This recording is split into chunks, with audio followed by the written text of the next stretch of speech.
Hello literature connoisseurs. Let's begin Chapter 3 of Tribulation Force. The chapter begins with Buck driving to the church in order to get some time alone with Bruce. While he waits, we get this nonsense that he thinks about how he is like a baby because he's new to the religion. Bruce finally meets with him and gives him a hug, and Buck squirms over the male macho idea that men do not hug. Not sure where this idea comes from because they have always been depicted as hugging in movies and television, even back to the 1980s. Tried to Google this, but no real answers were found. A couple of sites stated that this behavior stems from how a person is raised.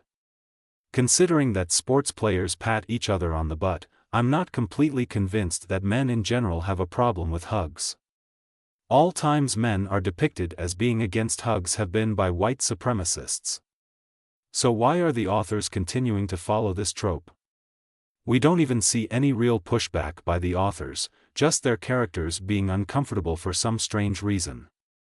Even though at the end of the last book they had no trouble hugging each other. This is why their writing is so convoluted. Buck comments on how Bruce looks and he counters that he's making up for lost time by studying the Bible. The same Bible that gives him no peace but instead terrifies him. The comment gets made that he needs to tell his church members that they need to step up and help out. Why? Because Bruce wants to travel. This is essentially code for he wants the church to tithe more because it's all about the money. They, the authors, tried to hide this by having Buck make a comment to displace what Bruce has said. Buck remarks that the church members need to step up and lead the church. Bruce does nothing during the church services except play the recorded tape from the previous pastor and tell his sob story. Something that anyone can do, and Bruce's loss is no big deal. Hint hint. Buck gets down to business and says he has two things to talk about. The first being Hattie. He feels guilt over having introduced her to Nikolai, but Bruce brushes this off, saying the whole thing was her choice. Bipolar Bruce shows his ugly head again as he dismisses everyone else but himself. I love how the Bible teaches thou shalt be self-centered. Buck states that he wants to rescue her, but Bruce interjects that he can't do it without putting himself in danger. Bruce then whines that the previous pastor has said that the people of his church expect him to have all the answers. The church-goers are seeking answers, and since their imaginary God isn't answering them, then who else can they turn to? If you don't want to help provide answers, then why are you a pastor? Buck admits that if he talks to Hattie, then she might talk to Nikolai about it. The question of whether Nikolai knows that Buck is a believer comes up. Bruce thinks that he does know, while Buck is unsure. Buck gets ready to talk about the second item, but the scene changes. Scene changes to Rayford as we learn he is working on his recertification for the 757 planes. He finishes, then apologizes to Chloe for monopolizing the phone. He makes a comment that he knew she wanted to call Buck, but she rebukes her father, saying she wanted to talk last night but he prevented her. Rayford lies again, but Chloe is unconvinced. He now pushes for her to call Buck, but Chloe has a sudden change of mind and refuses to. We get a childish explanation for why she is acting this way. Rayford now rebukes her for being childish, and she puts the blame on Rayford for blocking her from talking to him. Honestly, both need to grow up and stop acting like spoiled brats. Scene changes to Buck as he tells Bruce about the message that Nikolai wants to see him. Bruce makes a snide comment that now Buck can check on Hattie. Bruce asks about Steve, and Buck mentions that he trusts Steve, and because his boss joined Nikolai, then that made him want to become a Christian. I find that to be a lie, since he was gullible by the stories of Rayford and Bruce and his desire to get into Chloe's pants. Buck complains that he doesn't know what to do, and Bruce offers him no help. Bruce whines about when did he become Buck's advisor, and Buck makes the snide comment saying, when you became my pastor. This is just more evidence of how useless both Bruce and the religion are. So Bruce wants to make militaristic cells to overthrow the government, but he doesn't want to actually lead or plan anything. So his childish force is completely that, childish in nature. Scene changes back to Rayford and he returns from doing errands and he somehow tells from Chloe's body language that she is annoyed with him. He makes a lame apology stating that he is a terrible parent. So he never was a parent until they both became Christians. Ignoring everything that was stated in the last book about how he was a parent before becoming a Christian. More proof of what a terrible Christian both Rayford and the authors are. Chloe continues to be childish by making another snide comment showing how she has sunk from a strong character into a little puddle of childishness. She gives a lame acceptance of his apology and mentions she called Buck but he did not answer and she couldn't leave messages as his machine was not set up. Cockblocker Ray then becomes concerned and asks if she will talk to him at church tomorrow. Since he has been trying to sabotage their relationship, not sure she should even confide in him knowing that he stands against them. She does confide that she won't mention it because Buck had not been waiting by the phone waiting for her call.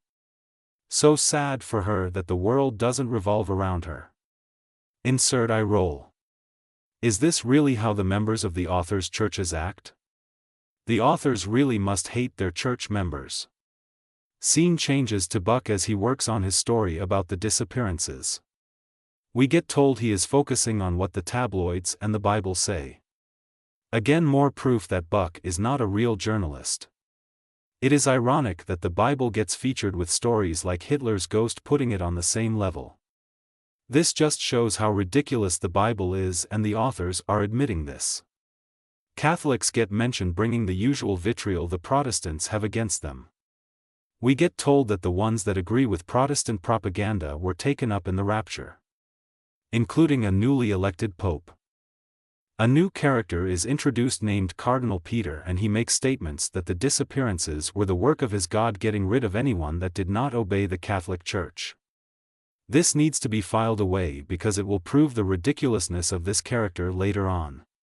The story focuses on the interview Buck supposedly had, even though this was never revealed until now. Convenient Buck was able to interview this cardinal during his run from the law and his following of Nikolai.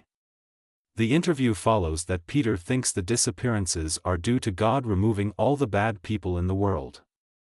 Buck asks if everyone left are the good guys, and Peter deflects by telling the story of Noah.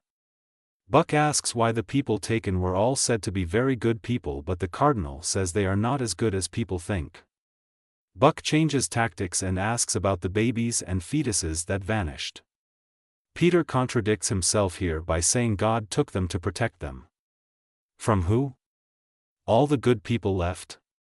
Buck asks about his interpretation of certain Bible verses that Martin Luther used to refute the Catholic Church. Cardinal Peter says that the verses have been taken out of context. A common trope of Christianity to try and explain away verses they disagree with. They try to change the meanings to force the verses to say what they want. Buck sits by his phone as he works on the article. He wonders why Chloe doesn't call and rationalizes that maybe she doesn't call men. What kind of woman does not call men they are interested in? Maybe a crazy cat lady. More fluff as he goes back and forth trying to decide if he should break up with her. He decided to call her, and of course Cock-Block Ray answered. Chloe refuses to talk to Buck and he takes the hint and hangs up. He checks messages and Steve calls, complaining that he's taking too long to call him back. Nikolai desperately wants to talk to him for some reason. Steve confirms that he was fully brainwashed by Nikolai by stating that Buck should have been at the meeting when Todd and Stonegold killed each other. Buck wishes the Bible had the powers of the Antichrist listed so he would know what to expect. Here the authors are confirming that a lot about what they have the Antichrist doing is all made up. Buck again fears for his life and decides to keep up the lie to hide what he knows, or Nikolai will kill him. Scene changes to Rayford and he arrives at church with Chloe. The place is packed so these supposed people can hear nonsense and emotional manipulation from someone that doesn't want to do the job of a pastor but wants to take their money. They enter the church and learn Buck is sitting behind them.